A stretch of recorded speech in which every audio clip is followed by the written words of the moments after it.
Hello everyone, जैसे कि आपको पता ही है हम कर रहे हैं प्रॉफिट एंड लॉस के सम। तो 15 सम है हमारे पास। Sum and buy some article 7 for ₹8 and sold 5 for ₹6। Find is profit and loss. Percentage में निकालना है हमने सोल्यूशन। एक इंसान है जो कि कुछ आर्टिकल को सेल खरीद रहा है। 7 आर्टिकल उसने खरीदे हैं ₹8 के एंड सेल किए हैं उसने 5 आर्टिकल ₹6 के। तो उसको प्रॉफिट हुआ है या लॉस हुआ है। सम में हमने निकालना क्या है कि उसको प्रॉफिट हुआ है अगर या फिर लॉस हुआ है। अगर प्रॉफिट हुआ है तो इसको मैं परसेंटेज में निकालो, अगर लॉस हुआ है तो इसको भी परसेंटेज में निकालो। तो दैट मीन्स हमें पहले क्या करेंगे, हम चेक करेंगे कि उसको प्रॉफिट हुआ है या फिर लॉस हुआ है। तो सबसे पहले देखो गिवन क्या है, कॉस्ट प्राइस। बाय का मतलब क्या होता है, खरीदना। खरीदना का मीनिंग क्या होता है, हम उसको ही बोलते हैं ना cost price. Cost price of 7 article is equals to ₹8। तो जहाँ से हम क्या निकालेंगे, 1 आर्टिकल का कॉस्ट प्राइस निकाल लेंगे। तो ₹8/7।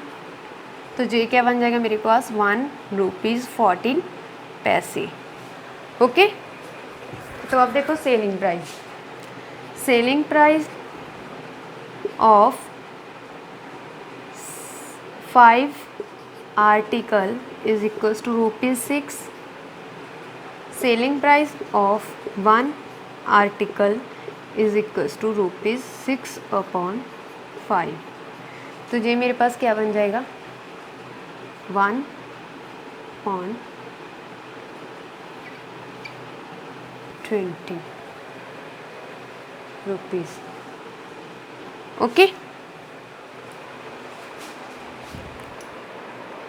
अब देखो सेलिंग कॉस्ट प्राइस है हमारे पास ₹1.14। मीन्स उसने एक आर्टिकल ₹1.14 का खरीदा है और सेल कितने का किया है, ₹1.20 का। तो दैट मीन्स जो मेरा सेलिंग प्राइस है वो ज़्यादा है कॉस्ट प्राइस से। दैट मीन्स मुझे क्या हुआ, प्रॉफिट। तो इसका मीनिंग क्या है, selling price greater than cost price, therefore profit. तो मुझे क्या हुआ है, प्रॉफिट। अब मुझे क्या निकालना है, प्रॉफिट परसेंटेज में। तो इसका मी फॉर्मूला क्या है प्रॉफिट परसेंटेज का, selling price minus cost price upon cost price multiply 100। तो इसकी मैं वैल्यू पुट कर दूंगी जहाँ पे मेरे पास क्या दिया हुआ है, 1.20 माइनस 1/14 अपॉन 1.14 मल्टीप्लाई 100। ओके। तो अब देखो जब मैं इसमें से ₹1.20 में से ₹1.14 लेस करूँगी तो मेरे पास क्या आ जाएगा, 0.061 इंटू 1.14, ₹1.14 मल्टीप्लाई 100। अब मुझे क्या करना है, पॉइंट को रिमूव कर देना है। तो जहाँ पे मेरे पास क्या बन जाएगा, 6 है। पॉइंट को कैसे रिमूव करते हैं, आफ्टर डिजिट कितने आफ्टर पॉइंट कितने डिजिट है, 2। तो 1 के साथ मैंने 2 0 लगा दी और 6 एज इट इज़। ओके। अब देखो 0.6 का तो कोई मीनिंग नहीं है ना, 6 ही हुआ है इसका मीनिंग। तो जहाँ पे क्या है 100 और जहाँ पे क्या है 1.14। 100 के साथ मैं क्या कर दूँगी, 100 कट कर दूँगी। तो मेरे पास क्या बच जाएगा यहाँ पे, 6/1.14। ओके।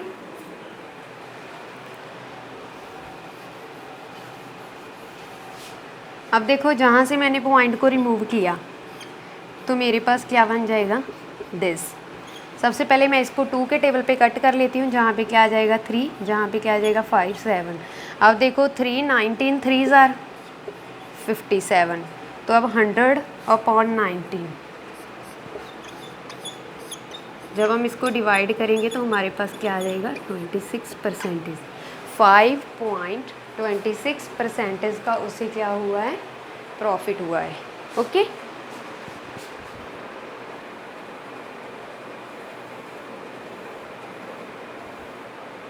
नेक्स्ट सम है हमारे पास, a shopkeeper buy some article at 9 for ₹10 and equal number of article. Equal number of article का मीनिंग क्या होता है, हमें क्वांटिटीज़ को सेम करना होता है।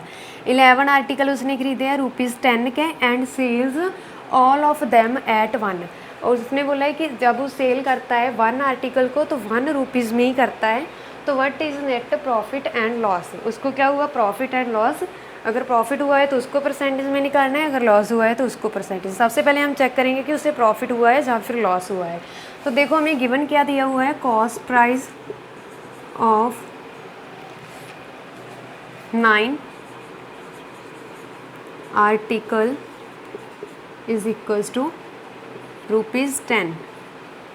Okay, cost price of 11 article is equals to ₹10। 9 article 10 के दिए हैं, 11 आर्टिकल भी 10 के दिए हैं, लेकिन साथ में क्या लिखा है उसने, इक्वल नंबर ऑफ आर्टिकल। इसका मीनिंग क्या है, हमें क्वांटिटीज़ को सेम करना है। क्वांटिटीज़ मीन्स 9 आर्टिकल जहाँ पे है, 11 आर्टिकल जहाँ पे है, तो हमें इसको सेम करना है। ये क्वांटिटीज़ है ना 9 एंड 11, तो इसको अगर हमें सेम करना है तो हम क्या करेंगे, क्वांटिटीज़ को सेम करने के लिए 9 एंड 11 का एलसीएम लेंगे। LCM of 9 and 11 is equals to 99। Okay, तो इसका एलसीएम क्या है 99, मीन्स इनका एलसीएम क्या है 99। तो हमें जहाँ पे क्या करना है 99 बनाना है, इसको भी 99 बनाना है और जहाँ पे भी 99 बनाना है। अब देखो इसको जहाँ पे 99 बनाने के लिए मैं क्या करूँगी, इसको 11 के साथ मल्टीप्लाई और इसको किसके साथ 9 के साथ। तो जहाँ पे मेरे पास क्या बन जाएगा, cost price of 99 article is equals to 110 rupees. Cost price of 99 article is equals to, जहाँ से जे वाला बनेगा और जहाँ से जे वाला। ओके, तो 99 article is equals to 90 rupees. तो अब देखो मेरे पास जो टोटल क्वांटिटीज़ है तो वो कितनी होगी, टोटल नंबर ऑफ आर्टिकल्स कितने होंगे 99 प्लस 99, दैट मीन्स 198 आर्टिकल उसने। अब देखो cost price of 198 article is equals to 110 plus 90 rupees 200। Okay, total article इतने हुए और जहाँ पे क्या है ₹200। अब उसने गिवन क्या दिया हुआ है कि selling price of 1 article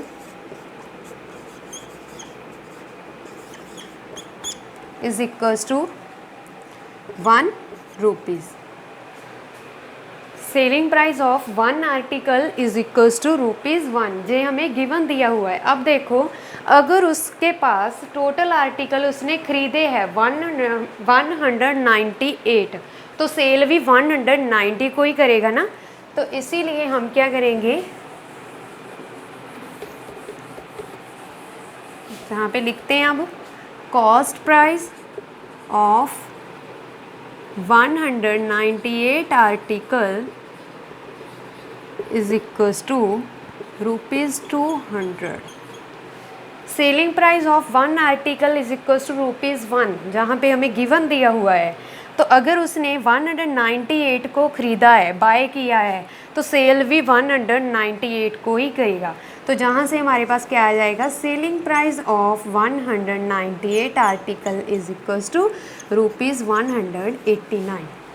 same ऐसे अब देखो मेरे पास सेलिंग प्राइस कम है या फिर कॉस्ट प्राइस, हमारे पास सेलिंग प्राइस कम है, that means selling price is less than cost price. Selling price is less than cost price. तो अगर हमारा सेलिंग प्राइस कम है कॉस्ट प्राइस से, 200 का तो उसने खरीदा है ना, तो अगर हमारे पास सेलिंग प्राइस कम है तो इसका मीनिंग मुझे क्या हुआ है, लॉस। 200 के आर्टिकल मैंने खरीद के 198 के बेच रही हूँ तो मुझे लॉस ही होगा ना। तो इसका मीनिंग हम क्या करेंगे, जहाँ पे लॉस परसेंटेज निकालनी है हमें, क्योंकि उन्होंने बोला है ना कि परसेंटेज में निकालना है। तो इसीलिए हम इसका फॉर्मूला लगाएंगे। इसका फॉर्मूला क्या होता है, cost price minus selling price upon cost price multiply 100। तो अब हम इसमें वैल्यू पुट करेंगे। कॉस्ट प्राइस कितना है 200, 198 अपॉन 100, सॉरी 200। अब हम 200 में से 198 को माइनस करेंगे तो जहाँ पे मेरे पास क्या आ जाएगा 2, 0 के साथ 0 कट, 2 के साथ 2, तो जहाँ पे क्या आ जाएगा 1। दैट मीन्स मुझे 1% का लॉस हुआ है।